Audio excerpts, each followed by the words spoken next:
Почитувани граѓани, почитувани медиуми. Сведоци сме како јавност на уште една пријава за рекет од крими кланот Заеви, каде што овој пат барале 250.000 евра во кеш. Ако некогаш се сомневавте зошто сме 111 место во светот по корупција, одговорот е затоа што Вице Заев, Зоран Заев, Васко Ковачевски, Стојан Чифлигаровски, Горан Крстев, Лазе Велковски и уште многу други се на слобода и ја користат формалната и неформалната моќ за рекетирање на бизнисмени, насилно одземање на нивната работа, како и за фалсификување на документи, како во конкретниот случај кој што го објавивме.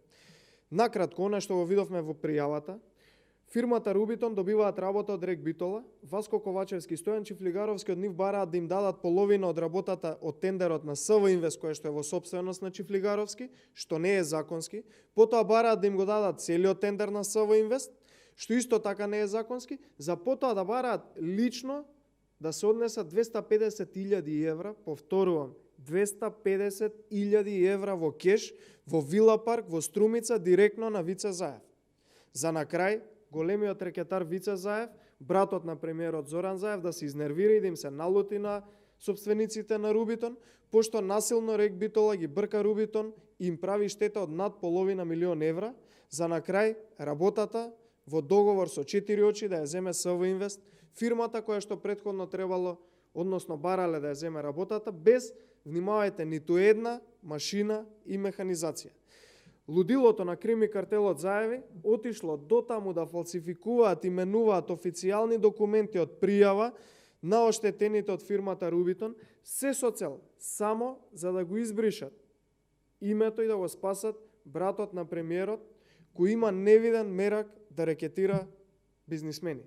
Ако до сега требаше да се теретат и да одговараат за едно дело, обидот за рекетирање изнуда на над 250.000 евра, дело за кое обвинителството не мрднало со прст цела една година, сега веќе има и второ дело кое треба да се истражи, кој тоа имал смелост да ги менува внатрешните листови од пријавата.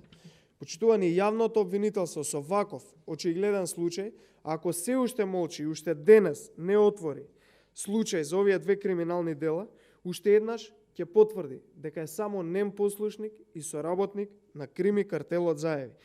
Горе наведените ликови, кои што веќе ги споменав, веќе требаше да бидат повикани во обвинителството, да дадат искази и за нив да се водат соодветни процеси.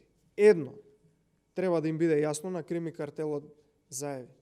Тие го трчаат последниот круг и ниту граѓаните, ниту пак свиркачите, оние храбри граѓани кои што доставуваат материјали, не им се плашат.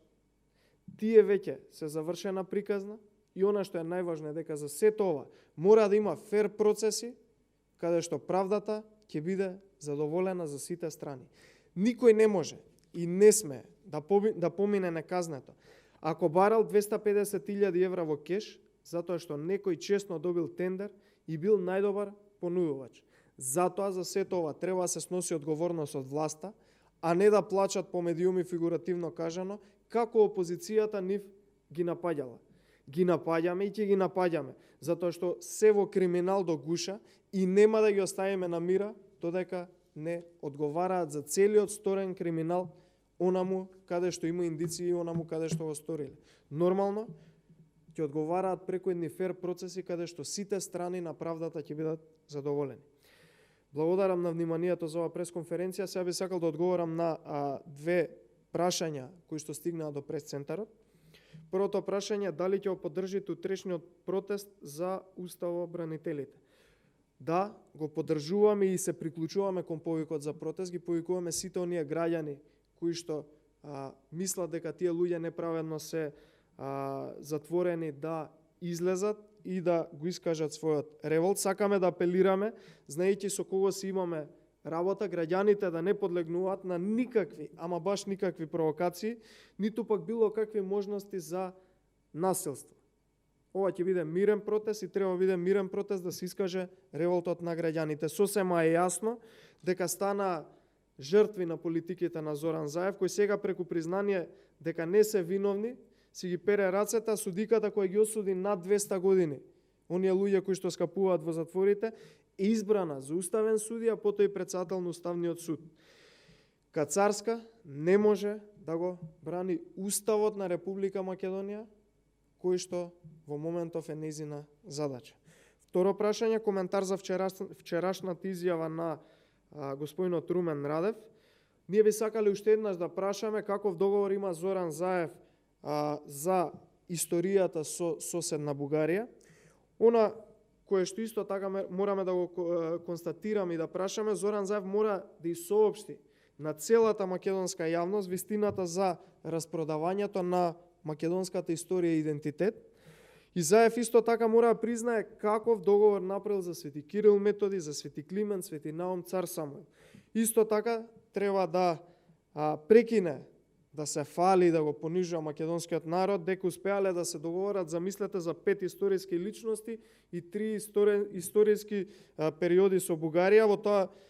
Во исто време кога го кажува тоа, не кажува за што се договориле и каков е договорот. Дури замислете најави дека следен за решавање бил Гоце Делчев. Ова е јасно признание дека се преговара за идентитетски прашања и продолжува насилната промена на идентитетот која што ја прави Заев и СДСМ, и македонските граѓани добро знаат дека кога Заев се договара, губи цела Македонија. Јасни се црвените линии, не смеат да се предат. Благодарам.